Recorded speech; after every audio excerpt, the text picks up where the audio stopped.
Laughing Vikings Live. High vibe chats with actors, comedians, and creators, plus stand-up comedy, sketch comedy, and most importantly, you. That's right, join us every Monday for new episodes, and you can be a part of the show on Facebook Live, YouTube Live, and Twitch.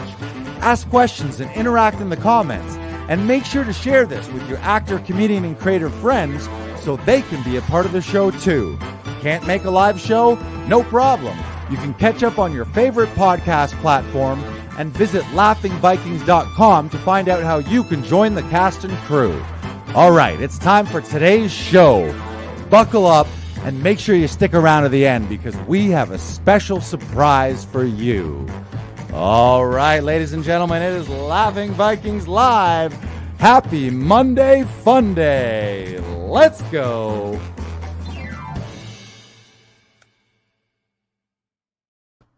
It's Monday. Here we are, episode 37, another biggie. We had a great weekend. We had the soft launch of Comedy Alley. In fact, if you're watching right now, you'll see behind me, I am standing in Comedy Alley. Ooh. Truly.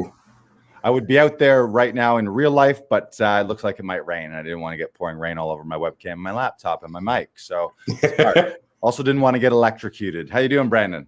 I am doing pretty good, Lars. It was a good weekend. I am excited for this week, and let's get this show going. You want to get this show going? You just want to roll into it. All right. One thing I want to let you know is you will see behind me, this is outside in our alleyway, our rooftop alleyway, very intimate venue. Comedy Alley. We got some great shows, stand-up, sketch, and musical comedy coming up here in this intimate, very exclusive, limited seating venue here that we have. But we're in Toronto, but we just want to recognize and acknowledge that the land that Laughing Vikings is on right now was originally hosted by the Mississaugas of the Anishinaabe, the Haudenosaunee Confederacy, and the Wendat. And so we also want to recognize the enduring presence of all the First Nations, the Métis, and the Inuit people here in Canada. So while it is Comedy Alley right now, at some point it was not our land. So we appreciate all the First Nations and Indigenous people of Canada. Now, what do you want to get into first today? We got a special guest. Let's start off with a comment. James Tooby's here. Everyone calm down. Tubi's here. Okay. Phew. Please hold the phone, everybody. All right. We can continue on with episode 37 because James Tuby, aka the Tubinator, is with us once again. He's last couple weeks he messaged. He always met anytime. This is how you know a super fan. He'll DM me and apologize for missing a show. Be like, hey, sorry, I wasn't able to be at the show. I was tending to my elderly mother today. And I'm like, come on. Where are your priorities, Tubinator? Come on. Come on. We need you here, buddy. We need you here. No, that's great. Thank you, Tubi, for being here today. And we should, let's also let people know regarding Comedy Alley. If you're paying attention to our Instagram or any of our social media, you'll see more about the shows coming up. But you can go to either our link in bio or you can go to laughingvikings.com/links and you can get on the list to be first in line for tickets. Again, they're very limited. The shows will sell out. Right now, we're at a max of 10 people. Eventually, we'll probably be able to go to maybe 20, 25. It's a very small space. But you can get first in line for those tickets when we release show dates and ticket info by going to our link in bio in Instagram or laughingvikings.com/links. And throw your name on the list, and you will be the first to be notified, and you'll have the first opportunity to join us for live pro stand-up sketch and musical comedy shows here in Comedy Alley. And our guest today also, we'll talk later about this, but rumor has it on the Laughing Vikings rumor mill, our guest today may be helping co-produce and co-host one of those shows on one of the nights here at Laughing Vikings. So exciting stuff. Mm-hmm. You want to get on board right now. The world's opening up and we're starting to be released into the wild again. And I'm sure everyone could use some laughs and some people and some friends and some joy in their life after however long it's been of waves and lockdowns and quarantines and I don't even. Too long. Too long. Right. It's been a while. It has been a while. So, but good news coming up. And also, just we'll always let you know, if you're new to Laughing Vikings and you are an actor, you can get your first self-tape audition session free by going to laughingvikings.com/gift. And that is our gift to you. But in addition to that gifts, we have so many prizes and gifts on this podcast. It's almost too much. I don't know what our prize budget is. It's like the Price is Right. We several $1 million of prizes every episode. Yeah. So there's that one for the free audition sessions, but stick around to the end of the episode and we're going to give away another prize, some Laughing Vikings swag, maybe a shirt, maybe a mask, but you got to be around at the end of the episode to qualify for that. So if you're one of these early bailers, you're not going to get it. So let's move on. We want to just roll into it and bring our guests on here. Well, let's lead them in with a clip, and then you can give them a proper introduction. Great. Here's a clip of our guest today, stand-up comedian Nitish Sakhuja. Roll the clip. Please welcome to the stage a very funny, the hilarious Nitish Sakhuja!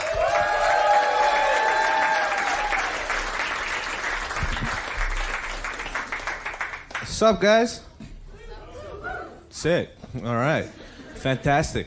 Guys, as comedians, we're lucky. We get to travel a lot. And traveling through a lot of places, I've noticed that Canada has the best homeless people. All right? They're tricky motherfuckers, though. All right? And they all have a vibe to them. Okay? And you can't get caught in that vibe. I was downtown Toronto, walking down the street. I seen a homeless guy. Me and this guy made eye contact. I'm in his vibe now. Okay? And he calls me over. He goes, hey, I'm a fan. I had two emotions. First, I was like, yo, sick. I got fans. Right? But then I was like, wait, where am I performing that this guy knows who I am? He's sitting in his own urine and he's wearing 2 shoe boxes as shoes. That means somewhere there's 4 shoes. You know what I mean? I have so many questions for this guy, all right? And as I'm feeling these emotions, this guy starts going... like he thought he was a fan, you know what I'm saying? Yeah. But because I gave him the time of day, I thought he was my fan, you know? It was one of the most humbling moments of my life, all right? Where I was like, who the fuck am I? This man is clearly just a fan, you know?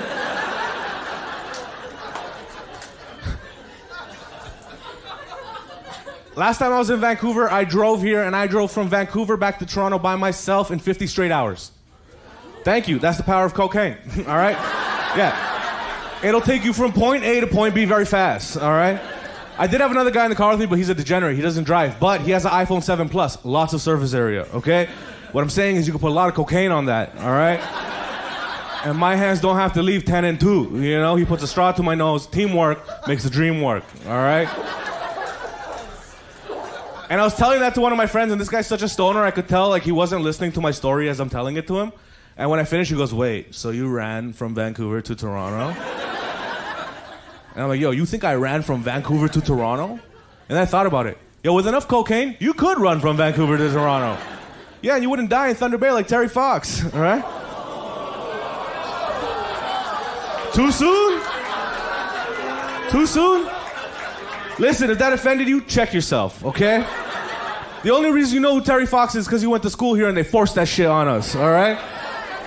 Yeah, that means you participated in the Terry Fox walk, right? And that means when the teacher wasn't there, you were like, yo, look, I'm Terry, all right? Yeah. We all fucking did it, okay? And if you say you did it, you're a fucking liar. And only in Canada would a guy like Terry Fox get famous. Only in Canada. Yeah, what about the million Terry Foxes running around Syria right now that nobody gives a fuck about? You could Google Map Syria, go into street level, and you'll see 12 right now, all right? But everybody acts like they knew Terry personally, you know? Like they knew him before the leg, yeah. You never knew Terry, buddy. Fucking relax. And if we're being honest, Terry Fox had a metal leg. This guy had all the advantages, okay? Yeah, his leg never got tired, okay? Honestly, I blame his team. All he needed was a little bit of cocaine. I'm sure he could have finished that race. You guys remember those scooters growing up? And the leg that does nothing gets so tired. Yeah, imagine Terry Fox on one of those motherfuckers. 2 scoots, this guy would have been across the country. But here's the thing, when you're talking shit about Terry Fox, all right, you got to know your audience, okay? He's a very beloved man. You can't talk shit about him everywhere. I was in Northern Ontario at a Legion Hall, okay? Yeah. 400 middle-aged white men. And I started talking shit about Terry. Shit went haywire. The most terrifying thing happened. A guy in the front row in a wheelchair, he stood up. That's how you know you fucked up. When the wheelchair guy's standing, you're fucked, all right? And he just started chanting. He started going, no, no, no, over and over again, which is such a good heckle, by the way, okay? Because what I said did not need a yes or no answer. So what he's saying makes no sense to what I'm saying. It's very hard to respond. So for the first time in my life, I was like, please God, somebody else heckle me, all right? Which no comedian ever says. And from the back of the room, somebody yelled GOAT at me, okay? And they didn't mean greatest of all time. They did not. They meant bah, or whatever noise goats make. And the only thing I can assume when you yell GOAT at me is that you have a daughter. You want to trade, right? Yeah. Because why did I bring my goat if you didn't bring your daughter? Yeah. I'm getting sick and tired of traveling this country with my fucking goat. And when I show up and you don't have your kid, it's very frustrating. What I'm saying is I have a goat. If anybody has a kid, let's make a trade, all right? Listen, my mom got traded for a goat. She's a very happy lady. Just kidding. She's the saddest lady I know. Yeah, stop trading humans for animals. Human for human, that's a straight up swap. Do your thing, all right? But for an animal, it's disrespect. Listen, I'm going to get out of here. Before I go, I want to tell you this. Comedy is at a very crucial point right now. A lot of comics are getting in trouble. We're living in a very PC world, all right? You just got to laugh. If this continues in the next 5 to 7 years, comedy and laughing is just going to become illegal, all right? If you want to catch a laugh, you're going to have to find a comic behind a dumpster at a McDonald's just trying to sling a 1-2 joke. You know what I mean? Have you ever tried to buy a 20 bag of laughter? That's where we're headed, okay? You're going to put $20 in our pocket. We're going to whisper a punchline in your ear. You're going to walk away. Oh. And of course, it's going to become crackheads, right? People who spend all their money on laughs and now they're broke, just walking around the street going knock, knock, knock, knock, knock, knock. Trying to figure out who's there. Nobody. Guys, thank you for supporting live comedy. My name is Nitish Sakhuja. You've been an absolutely awesome audience. Nitish Sakhuja! All right. Yeah, ladies and gentlemen, our guest today, fantastic stand-up comedian. He's toured across the country, headlining venues all over the country and doing all kinds of festivals. He's a staple here in Toronto, especially at the 420 shows. He's a goat owner, a Terry Fox aficionado, and I've had the pleasure of hitting the road with him and sharing many, many stages with him. Please, let's bring him into the studio, Nitish Sakhuja. There he is, buddy. Hey, good to see you. Hey, man, how's it going? Good. How was your weekend? How are things today? Good. That was weird watching that video. Yeah, one thing that I found kind of timely and weird and a little bit prophetical is you talking about stand-up comedy and laughter being not allowed and banned. You were talking about it from a PC cancel culture standpoint, but now for the last year and a bit, none of us have been able to really do this. It kind of has been illegal. So yeah, it happened. It didn't quite happen for the same reasons, but it happened. Right. Also, I just want to acknowledge you for your man purse. That's bold to be wearing a man purse on stage like that. I was pretty confident, and I was a lot bigger. I was 75 pounds heavier. Wow. Right. I think I'd be more confident wearing it now because I was just watching myself the whole time, and I was like, it's just cupping my breast the whole time. Right. And I was like, oh, why would I wear that? Right. It's so weird. And to watch myself do stand-up, that was horrible, bro. Like seatbelt cleavage right there. That's what it was. Yeah. When was that? What year was that Sirius XM top comic composition? 2018. Right. Yeah, so, 2018, I think. So do you not like watching yourself because you've evolved as a comedian, or strictly because of the weight loss? You just don't like seeing the extra 75 pounds? Oh no, I don't care about the weight loss.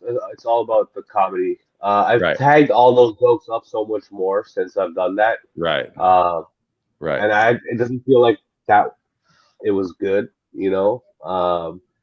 but I also haven't done comedy now in a long time, so I don't even. I was remembering, and I was like, it was weird to watch, man. I was like, oh, Right, I don't even know if I can right. do that again right now, Well, one thing that I love about you and about a lot of comedians is you touched, especially in a showcase set, you touched on some controversial things. One is to have jokes about homeless people can sometimes be seen as punching down if you're not delicate about it. And obviously, you mentioned in your set Terry Fox being so beloved. And I'm always a big fan of. I don't really do it personally. I just steer clear of things that might be super controversial. Just as my style, my preference. But I love comedians who are willing and bold enough to go out there knowing that the whole crowd could turn on you on a dime, but trusting that you're going to get your point across. I think another famous comedians, I think Bill Burr is one of the best as that, where his opening line or opening statement presence, his premise will shock everyone, and you'll kind of hear everyone tense up, like, what the fuck did he just say? Like, Jim Jeffries is another great example of that. But kudos to you for going there. Thank you. Yeah. I love that Louis C.K. special where he just opened with abortions. You remember that? Right. The first word he said, and you're like, "What the fuck? Where's this guy going?" Which is sort of antithetical to what you're normally taught. Is like, up front, do your best stuff that'll connect people and bring things together, and those kind of controversial type things you might squeeze in the middle of a set. But to be so bold that you're just gonna yell abortion, I like to make it hard on myself off the top, and then work my way into friendship. There is kind of a sick masochistic tendency of a lot of comedians, and I've done this myself sometimes, where just you sort of there's a weird fascination with burying yourself in a hole early on, or saying controversial. Sometimes it's crowd work, or you just say something controversial to then figure out, okay, can I dig myself out of this awful pit where everyone hates me right off the bat? Can I save it? And I think it's a unique quality, unique to stand-up comedians, where we're sort of a glutton for punishment. Yeah. So a very, very traditional and a big part of the show here. We like to kick things off to start with a segment called 1 Minute Life Story. This is for you, Nitish. Brandon's going to hold up a countdown timer. Is it going to count up from 0 to a minute, or is it going to count down? Count up. It's going to count up from 0. You have a minute. I'm going to give you a proper introduction. You can start from conception, take us through your whole life, professionally, career-wise. If you want to talk about things that aren't comedy and acting related, feel free. But ladies and gentlemen, this is Nitish Sakhuja's 1 Minute Life Story. Go. Shit. I was born, and then I pretty much grade 3 I moved again in grade 6, a little bit in grade 9 I moved again.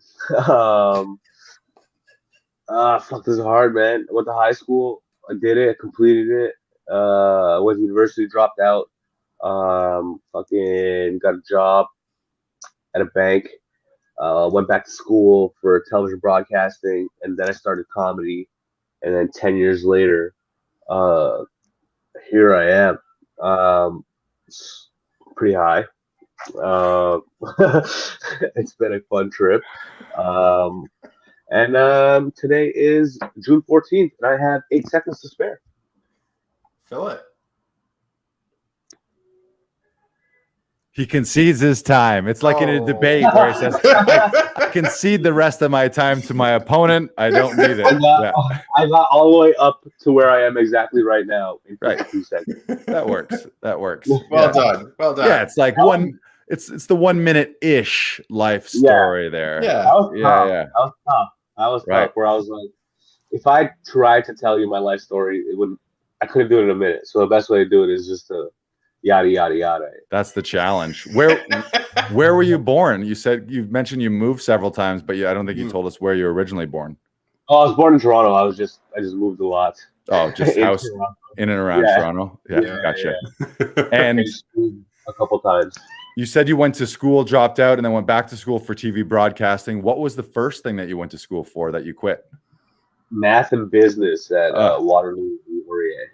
Wow. Yeah.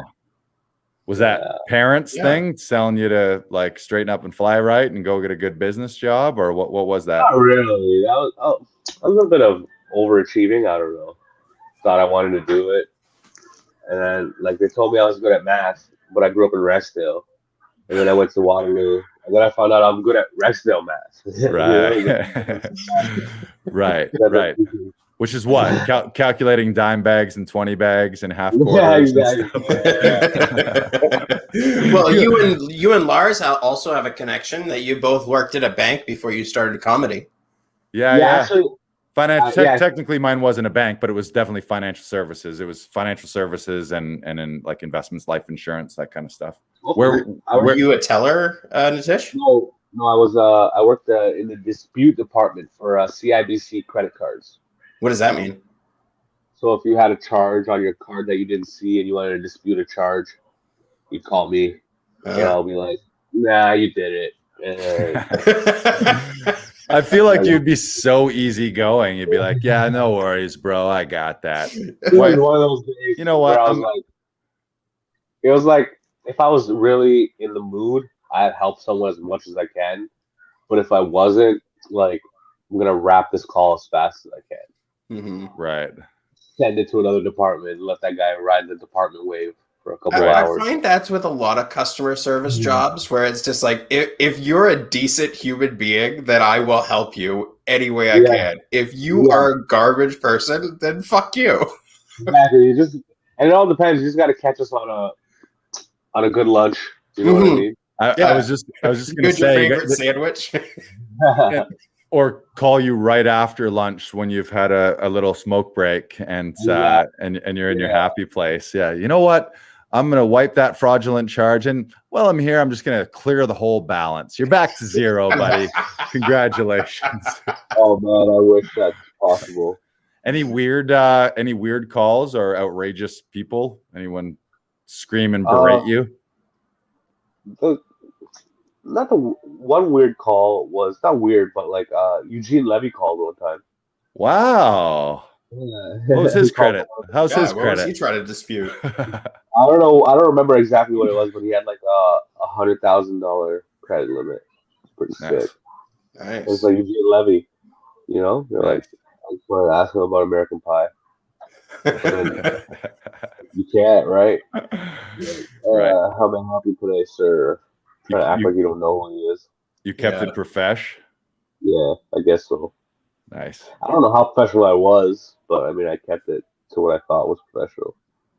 So when did you make the decision to go back to school for TV and broadcasting? And how did you get into performing stand-up for the first time? How did that all break down? Well, actually, I went to school for broadcasting after I started comedy. I was working at the bank and at the call center, and everyone was just like, I was just clowning people around me, like, you should try stand-up, you should try stand-up. And it wasn't the first time I ever heard that. And that's where I started it. I went out one night and just checked it out. And then I went to school afterwards because my parents were like, what are you doing with your life? You're not going to be a comedian. What the hell kind of goal is that? So I just got them a piece of paper while I was pursuing comedy. Smart. Nice. Smart. Made them happy. Where was your very first show? What was the first mic you hit? Yuck Yucks, Tuesday Night Amateur. Oh, yeah? Nice. Where you at? Did you go to the Humber program or you went somewhere else? No, I didn't go to any program. I would just go there it was the first. Yuck Yucks was the only thing I knew about comedy before I started comedy. It's the only thing I ever heard of. Right. So naturally, I went there first. I just found out when the amateur night was, and I just started going there every Tuesday. And I went there about 4 straight Tuesdays, and I said hello to the booker every time. And by the 5th time, he's like, just tell me when you want to go on, and I'll put you on. I'll put you on next week. And I was like, sick, I'll do it. Nice. Do you remember the first set? I don't remember the set, but I do remember it went really well. I went fast as fuck. I told probably like 100 jokes, just like bang, bang, bang, bang, bang, bang, bang. And it went really well though. I'm just chasing that dragon ever since, bro. Are you the type that invites people to your first show, or were you like, I'm doing Yeah, this on my own, you stay the fuck home? And I brought like 25 people to my first show. The whole Nice. front row at UX was all my people. But it was a packed night anyway, regardless. Right. Yeah, those Tuesday nights, some of those were pretty fire. I started in London, Ontario, doing a Yuck Yucks amateur night there for my first time. And then shortly after that came to Toronto and did a couple of those Tuesday nights where that's where like I felt like I was in the big time doing 5-minute spots on an amateur night, but in a packed house in Toronto. Like it was like, holy shit, this is the real deal here. Yeah. Nice. So Nitish, when was the first time you got paid to do a set? First person to ever pay me was Hunter Collins on his show Third Class Thursdays in Vapor Central. Vapor, yeah. Yeah, he put $20 in my hand. I was 2 years into comedy, and I was like, no way. No way. I was so excited. You were like, in your face, mom and dad, $20. I was calling all my friends. I was like, oh no way. I got $20 for 7 minutes of comedy. Right. Doesn't even make sense. Did you spend it that night? Yeah, I went to McDonald's right away. Yeah. Proper celebration. Yeah. Well, if you did a show at Vapor Central, I remember the first time I did a show there, and you got I'm sure you got $20, and you also got high as fuck, whether you were smoking or not.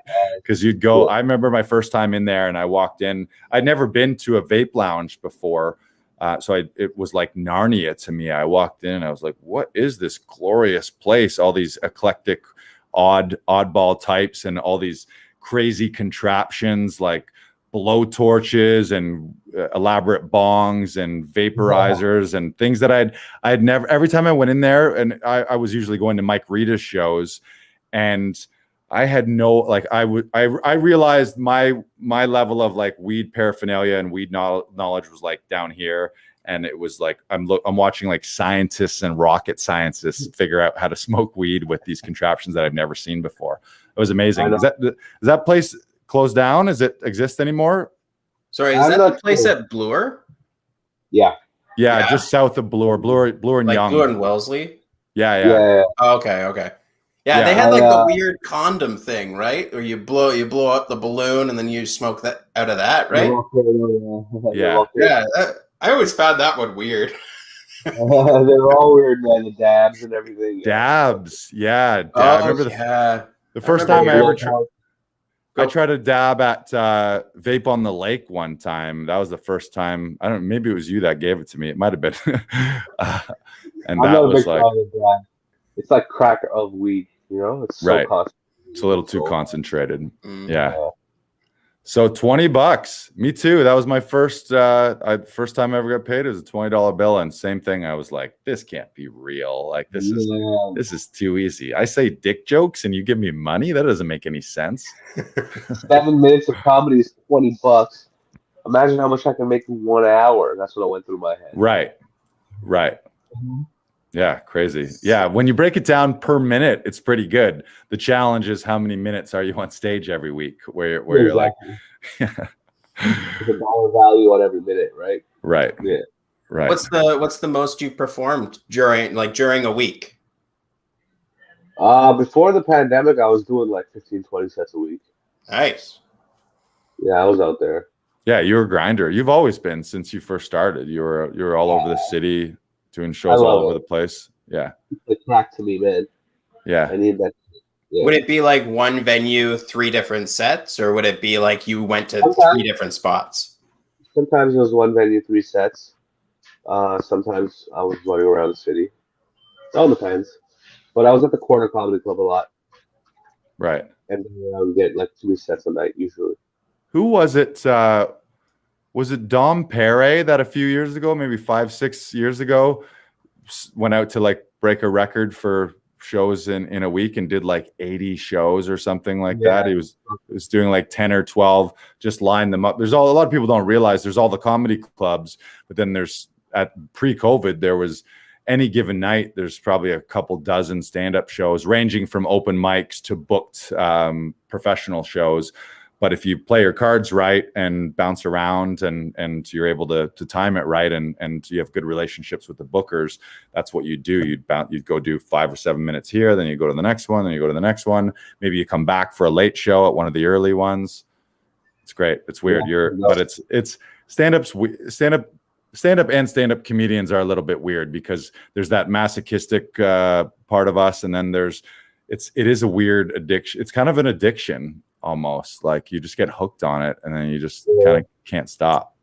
I'm under the subscription that applause is the best drug there is. Like, that's true. That's what it is. The most energized you will ever feel when you get it. It's pretty nice. Yeah. Yeah. I mean, applause and laughter. Yeah. Yeah. Laughter is always great. Right. So when did you make the transition from stand-up comedy to be starting to get into acting? Because I know you've had paid acting gigs.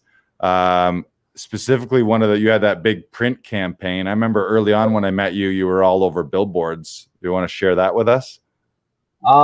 Yeah, I didn't really make a transition. I still don't do acting as that much. I just have an acting agent who gets me commercials and small things. My goal ultimately is comedy. This is just extra stuff that if I can get something, why not, right? If it leads to anything, I'd take it. But someone just introduced me to one of my friends had an agent. I don't even remember who it was, and I was like, I would love an agent. And he's like, here, call my lady. And he hooked it up, and then she started getting me auditions. Nice. And then everything I've ever booked, here's a little something. Everything I've ever booked in my life, I didn't get through an audition. I've never booked anything in my life through an audition. You get direct bookings? They just message your agent and be like, we want him for this? Every single thing I have is a direct booking. Hey, got me into ACTRA. Right. Yeah. Never booked an audition. It's crazy. That's interesting. Every single thing has been picked. They've contacted my agent. Hand selected. Yeah, like maybe 10 things. You hear that, Hollywood? Nitish Sakhuja's offer only. He doesn't audition for your project. Yeah. You send his agent an offer. I see. We have an audience question. So Nitish, how are your parents with your success now? I wouldn't say success, but it's going well. They're happy now. They see the way everything's working out. They're happy. They see me touring. They see me getting flied out to places. I was just about to go to Australia for the Melbourne Fest before the pandemic hit, but unfortunately I couldn't. So they're happy. They're happy. They're cool with it. How'd they feel about seeing your big mug on those giant billboards? That was cool for them. That's cool for everybody. Right. That was up for like a year, and that whole year, every single day, I would get a text message, a picture message of somebody. Right. A picture of a billboard and sending it to me. It was for a radio station. When I was on a billboard, people would tag me in Facebook posts and be like, "How many Brandons can you see in a row?" Yeah, right. Sometimes there would be 2 billboards of the same. Yeah, on the same thing. Yeah. It was for Indy 88. Indy 88, right. That was mine too. Yeah. You guys were in the same campaign probably because there was multiple, they had multiple campaigns and different slogans and taglines. Yeah, mine was the USB one. I never unplug my USB safely or something. Oh, nice. Mine was I don't always laugh out loud when I LOL. Oh, I remember that one. Yeah, that was a great one. Wow. That's a good that's a good little connection there. Yeah, I didn't get paid. I got paid hardly anything for that, but you guys are billboard buddies. Yeah. We are. We got a connection now, Nitish. Right. Nitish, what's the weirdest, or you can even give a few examples, but what are some examples of weird places that you've done stand up or just weird shows in general? Oh man, there's so many. Comedy is the weirdest gig in the world, dude. You know this. We just get sent. We're like, I don't know, Dance Monkey. That's us, right? In the weirdest venues. Yeah, we're like weird mercenaries that get sent in, and instead of like literally killing someone, we're supposed to go and kill with laughter. But sometimes that you get sent into like Mission Impossible scenarios where you're like, where the fuck are we? We need backup. We need backup. Air support. Air support. Last year, please. When the pandemic first started, just after the first lockdown, I got booked in Oka, Quebec, for this festival. And I took another comic out there. We went up there, and it was in a giant field on a reserve, and it was raining like a motherfucker. They told me I had a little camper that I was staying in when I got there. It was an old camper that was run down. They were using it as like a tent. I mean, it was still a camper. There was nothing in it, but that was like a little mattress for me. But there was no electricity, no water. It was. I didn't expect any of that. You know what I mean? Then it rained the whole time. We still had to do 3 shows. Were you in the rain, or were you under, like, was there an awning or like a stage or something, or are you just standing in the rain doing stand up? They made makeshift awnings that were leaking. It was pretty bad. No one was having a good time, but we still had to do comedy. It was weird, man. It was a pretty fucking weird gig. We had a few weeks ago, we had Mark DeBonis on, and we're talking about how like there's sometimes open mics in laundromats. He ran shows in a pizzeria. He ran shows in a skateboard shop. Yeah. Have you done shows in venues that like aren't performance spaces, that are just these weird other businesses that somehow decide that they want to do comedy? Yeah, I think I've done a laundromat before. Pizza shop, Starbucks we did once. Just a lot of times comedy's a hijacking. We take over rooms, and we go where we're not wanted, but they don't know they don't want us right away. Because in theory, the idea of comedy is fantastic, right? Because what you see on TV is pretty clean. You can watch it at home, Channel 44 during the day. You know what I mean? But then once you start adding amateurs in the middle of the day with a microphone, you're fucking up some shit. Right. You know? Right. Yeah, and you're getting like death stares from people at their table. Like, I'm out for an anniversary dinner with my wife. This was supposed to be a lovely evening, and I've got you ranting and raving up there with your new jokes. Yeah, exactly. It could be a fantastic time, or it could be a horrible time. Right. I don't think you want to take those chances on random venues. I'll take a chance for a comedian, but I don't think owners want to.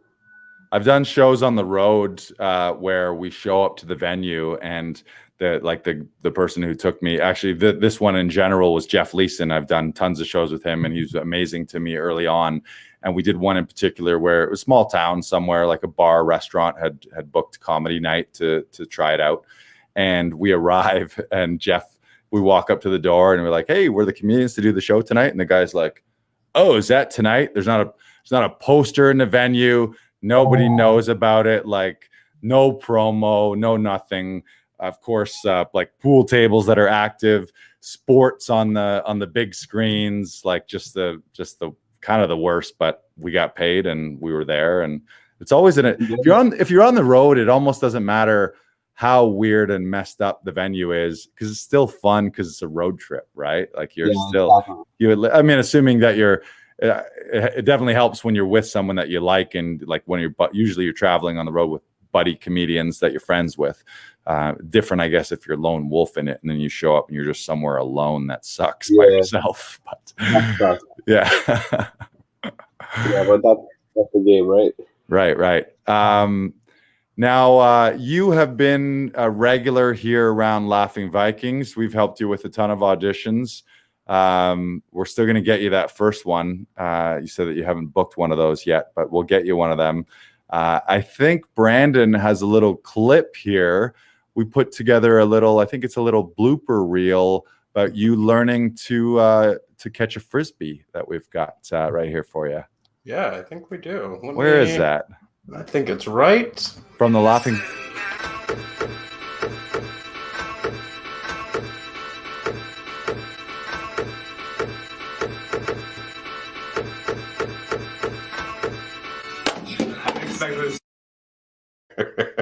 There it is, ladies and gentlemen. So book That's why I'm Nitish. not booking anything.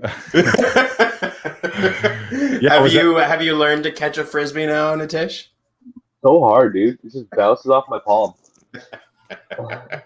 In all fairness, so he was not expecting that frisbee at that time. It was supposed to be like the spot was like an outdoor barbecue kind of spot out back, having fun with your friends. And then I was like, oh, at some point I'll toss you the frisbee. We did it a couple times at a certain time, and then I was like, I'm just going to throw one at him, not at the time that he's expecting it, and just see if we can get a genuine reaction. So yeah, it worked out good. Nice. Worked out good. What's been your experience? How do you like coming to Laughing Vikings? I know we've had a lot of fun with the green screen with you, hooking you up with a DJ booth behind you. We did you were a garbage man one time, so we had a nice streetscape behind you. We had that one where you're in the backyard. I always have fun with you, but how do you like coming to Laughing Vikings, and what's your experience been so far? I love it, dude. You guys are good. You make it easy on me. I suck at recording it myself. And, you just make it easy for me, man. As a guy who get in there, you do all the editing, all that stuff. It's just easy, convenient, and it's fun. You don't just do one take. You know what I mean? You try to coach us through it, so I enjoy it. Yeah. You're and you are super easygoing. There's some actors that come in and they do it and they're just obsessing, and they're like, oh, like I don't like what my eye did there, or my hair was here, or I did that little thing with my thing, or I looked slightly, where they'll watch it over and over and over again and not be happy. But generally we'll do one, we'll watch one and be like, yeah, I'm happy with that. That's cool. Yeah. So you're different, where a lot of the times I'll say like, well, we have the hour session. Let's do another one and maybe add another layer or try something new and kind of get your bang for your buck and discover something new. But you're also very easygoing. Probably why I'm not booking anything. I need to do more takes. But I'm just, if I keep doing it, I myself lose interest in the character and I get bored with it. You know what I mean? Right. I got to find that even balance of practicing ahead of time and coming in and doing it. Right. Yeah. And there's something to say for like when you're beating a dead horse over and over and over again, at some point it's sort of the law of diminishing returns, where the extra time you're spending, you can be not fresh, where you're like kind of fresh and in the moment and doing things organically early on. But then by the multiple takes, you can sort of be like in a weird rhythm where you're not doing it spontaneously, and then it just doesn't come across as natural, where it'll sound like an actor giving lines rather than a normal human being. But it's also highly competitive. That's the other thing, like for you to say, of course we all want to book everything, but the number I heard in Toronto was like for a random like one liner in a commercial or in a TV show, usually there might be 500 to 1,000 actors submitted to it. Casting director is only going to accept a handful of those to submit or to be seen, and then one person gets it. So it is a weird gig because it's so competitive, and there's really technically only one winner, and everyone who comes in second place gets nothing other than other than feeling good that they submitted a good take, and maybe that you got a call back. Maybe the casting director saw you got good chops, but they just went another direction. But but at the end of the day, there's no second place and third prize. Although now that I say that, but during COVID, a weird thing has happened where they're booking the person for the role, and then they're booking a backup actor just in case you fail your COVID test and can't go on set. Then they have sort of someone on standby. Yeah, like a COVID backup sort of thing, which is neat. It's given some extra money in the pockets of performers, even if they didn't end up on set. It's just too risky, like for them to have the whole production and then the lead actor on the day before fails a COVID test. They can't operate, so they're not going to scrap the entire shoot day. So they've been figuring out how to have backup people. So yeah. So Nitish, we really like to put things out into the universe here at this podcast. So what my question for you is, what is your dream project that you aspire to create, or like what venue do you want to do comedy in? Like what's been like pinnacle for you? Comedy, I don't really care about. I mean, I would love to do it in crazy venues. I just hope that I continue to do comedy. That's my only dream for comedy, is that I have a long career where I can continue to be good at it and continue to do it. But my ultimate project would be to do something like Adam Sandler, just have a movie with all my friends. You know, that would be the Nice. sickest thing ever. Make a couple $1 million with my boys. Right. Do you have a plot in mind? Oh, absolutely nothing. You're gonna Seinfeld it? Yeah, exactly. There's some work to be done, but I would love to have an opportunity to do something like that. I feel like whatever the script is, there'll be blunts in the script. So Lots of them. might be called Blunt City, actually. Maybe that's what it's called.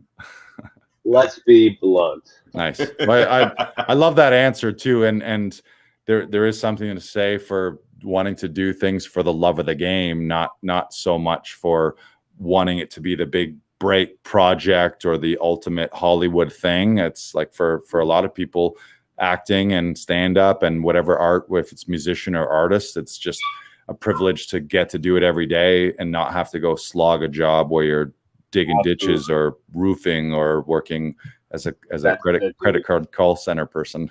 Yeah, I mean, I would love to blow up and be famous. Who wouldn't, right? But I just hope that comedy, I can do it for a long time. Right. I've seen it go the other way.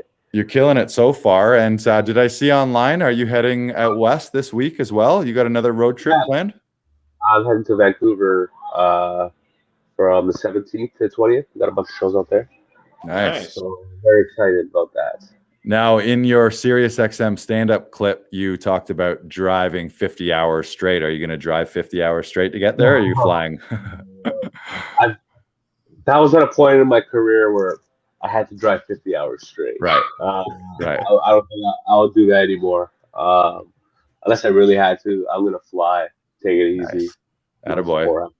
Are you guys flying together? I noticed that some other Laughing Vikings regulars and staples in the Toronto community here, Big Norm and Keith Pedro, are also on that list. I think I saw Dino Archie on there as well from out west. Marito Lopez, is he on it as well? Yeah, that's a stacked lineup. That'll be a great show. Yeah. Are you guys traveling together to go out there, or are you all going separate? I think we all have separate flights because we all have different circumstances. Keith is a family. Right. Me and Norm are stoners, so we didn't communicate fast enough to book the same flight. Right. It's also smart, though. That's kind of smart. The way governments, their high-ranking government officials usually never fly on the same plane, so that if a plane was ever targeted or went down, they don't have their whole government wiped out. So it's probably smart you all three killer comedians be on separate flights, because if your flight ever did go down, God forbid, then the show's canceled because you all die on one flight. So at least you're all separate. It's very smart of you guys. Way to keep it morbid, buddy. It's a comedy show, right? It's a comedy show. Right? gotta have a little bit of morbid in there. Why not? Nothing funny. Dash, you know. Nothing funnier than a flaming fuselage, right? That's comedy right there. Buddy, I'm so excited to sit on a plane. Right? And that'll be nice. Yeah. Kick back, get some drinks, order a scotch while you're there, maybe. Yeah, are they fully open in Vancouver? Yeah. Nice. Well, I don't know about fully, but I don't need a COVID test. I don't need anything to go over there. Mm-hmm. I can just go. Right. Yeah. That's pretty cool. Right. And we chatted about it briefly. We still got to work out the details, but as I mentioned earlier, rumor has it here around Laughing Vikings that you may be involved co-producing and co-hosting one of our nights here at Comedy Alley. So we're looking forward to that. We could talk this week and then start as early as whenever you're back from Vancouver and get things rolling. Perfect. But yeah, that's kind of the perfect thing that I would want to do. And if you're watching this and you're a stand-up, if you're a stand-up comedian with a track record of producing and promoting successful professional shows, then reach out to Laughing Vikings. And I'm going to be bringing on a small group of co-producers that I know and love and trust and want to work together. to be helping run specific nights or specific shows. So think about what, if there's a certain theme that you want or a certain format out there, and just shoot us a message. Maybe if you send us an email to lol@laughingvikings.com and just subject line Comedy Alley producer and a little pitch, and we'll figure it out. And then Nitish, you and Raheel, we can talk about that as well. So now I mentioned we're getting to the end here, giving prizes. I mentioned a little prize at the end. James Tooby, I think based on the fact that you've returned after a couple weeks absence and you're always such a super fan, super watcher, super listener, James Tooby, if you're still on the episode, comment right now, and you've got yourself a Laughing Vikings t-shirt coming your way, Tubinator. So there you go. That's the giveaway for the week. Brandon, you want to ask Nitish one of our last questions here, or you got something else for us? Well, I do have a quote to inspire your week. Oh, wait. Sorry, one sec to interrupt. Jim says, I comment. All right. Nice. Ding, ding, ding, ding, ding, ding, ding. Stuck around to the end. He's still there, and you get the shirt. Jim, next time you're around at Comedy Alley, just shoot us a message and we'll get it to you. I'm sure we'll be seeing you soon. So congratulations. What size are you? I'm a large. Are you a large or an XL? Let us know. Let us know in the comments, and you get a mask as well. Okay, sorry, Brandon, go ahead. You got an inspirational quote? I do. I have a quote to inspire our week. So the quote is, eat well, read books, study yourself, expand your mind, do better, and get better. Last but not least, remember, you are the greatest investment. And I think that's important this week, because we've now started the reopening in Ontario, and I think we're all very excited about it. But focus on what you can do and really try and invest in yourself. You are the most important thing in your life. And don't forget that, because we don't. We think you're important here. And if you can't invest in yourself, invest in Bitcoin. Sure to No, that's great. It's great advice. I think people do it. We sort of have a tendency in our society to think that our schooling is done after high school or university, and then we just kind of live our life with that education, and 20, 30, 40, 50, 60 years pass, and we've never leveled up. So I know that this past year, COVID, having everything kind of stripped from us, no live shows and some shutdowns and things like that. That was one thing that I was fortunate to be given that kind of advice. So I took a lot of courses and a lot of personal development and acting classes and all kinds of stuff like that to just figure out, well, if I'm restricted, like sort of that thought. And I think I've said this before on the podcast, is if I was locked up in jail, what would you do with your life? I would probably read a lot, like Andy Dufresne in Shawshank, and I would hit the gym. I would hit the yard and just be crushing bench press and squats all day long, so that at least after your 5 or 10 or however long years you were in jail, you'd at least come out a better human on the other side. And I think we all have the opportunity to do that every day. So thank you for that quote. Any final passing words, Nitish, to our audience? Actually, one question. This I'm going to ask you specifically.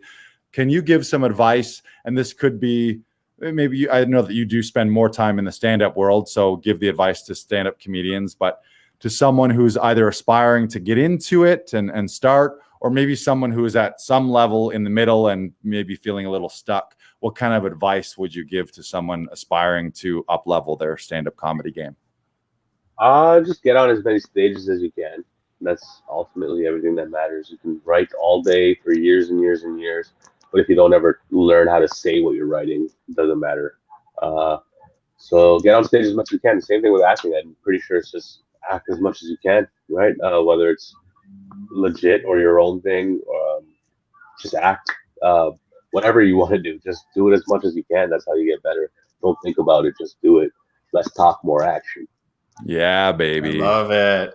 Great advice. And where's the best spot for people to connect with you? Anything you want to plug that you got coming up imminently? I mean, I know you mentioned that Vancouver show, but where should people connect with you? Find me on Instagram that's the main thing I use. Nitty Nittysak, and stay tuned because I'm probably going to be doing a show in this guy's alley, and we're Right making a here at 420 here, show, 420 There it friendly. is. here at Comedy Alley, right here. That'll be Nitish's head soon, right there, Yeah. and Raheel Sheikh. Yeah. So hit him up. You can obviously follow us at Laughing Vikings on Instagram or Nittysak, Nittysak. Thank you so much, Nitish Sakhuja, for being here. Have a great week and a great flight. Crush it out in Vancouver. And Yeah. we'll see you back here in Comedy Alley next week. Viewers, listeners, make sure you hit us up. Go to our link in bio on Instagram, or you can go to laughingvikings.com/links, and you can be first in line for those Comedy Alley tickets when we release show info coming up soon. So other than that, have a great week. We'll see you next week. Hit us up on all the podcast platforms, and we'll see you here next Monday. Peace. Bye-bye. Peace.